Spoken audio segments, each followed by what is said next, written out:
زبیدہ خاتون کو دیکھیے، یہ وقت کی ملکہ تھی لیکن انتہائی نیک دل تھی۔ کتنے اچھے کام کیے کہ جن کی وجہ سے آج تک اس کا شمار نیک عورتوں میں ہوتا ہے۔ اس کے بارے میں لکھا ہے کہ اس نے اپنے گھر میں 300 لڑکیاں نوکرانیاں رکھی ہوئی تھی، یعنی خادمائیں رکھی ہوئی تھی۔ ان کا ایک ہی کام تھا کہ وہ سب کی سب قرآن پاک کی حافظہ تھی، قاریہ تھی۔ ان کی شفٹیں اس نے بنا دی تھی اور اپنے محل کے مختلف کونوں پر ایک ایک خادمہ کو بٹھا دیا تھا، قاریہ حافظہ کو بٹھا دیا تھا، اور ان کا کام تھا کہ ہر ایک نے 4-6 گھنٹے قرآن پاک کی تلاوت کرنی ہے۔ ایک شفٹ ختم ہوتی تو دوسری آ جاتی، وہ ختم ہوتی تو تیسری آ جاتی، وہ ختم ہوتی تو اگلی آ جاتی۔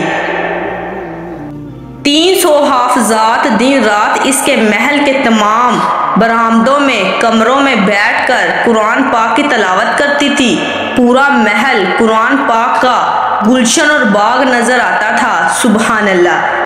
ایسی بھی بیبیاں گزری ہیں جن کو اللہ نے وقت کی ملکہ بنایا، مال و دولت کے خزانے قدموں کے نیچے ہیں، مگر ان کی دینداری دیکھیے کہ پورے محل کو قرآن کے نغموں سے اس نے سجا دیا۔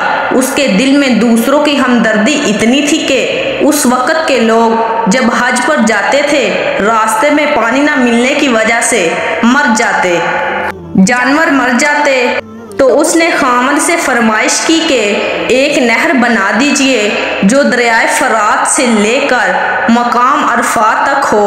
چنانچہ ایک نہر بنائی گئی۔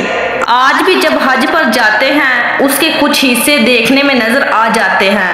حیران ہوتے ہیں کہ کوئی تو ایسی تھی کہ جس نے اپنے خامد سے تاج محل بنوایا، کوئی ایسی تھی جس نے اپنے خامد سے گلشن آزاد باغ بنوایا، اور یہ خدا کی بندی ایسی تھی کہ اس نے نہر زبیدہ بنوائی۔ قیامت کے دن لاکھوں انسان ہوں گے، پرندے ہوں گے، جانور ہوں گے جنہوں نے پانی پیا ہوگا، اور ان سب کے پانی پینے کا اجر اس خاتون کو جائے گا۔ تو معلوم ہو کہ اگر دولت مند ماحول میں رہ کر بھی عورت تقیہ نقیہ اور پاک باز زندگی گزار سکتی ہے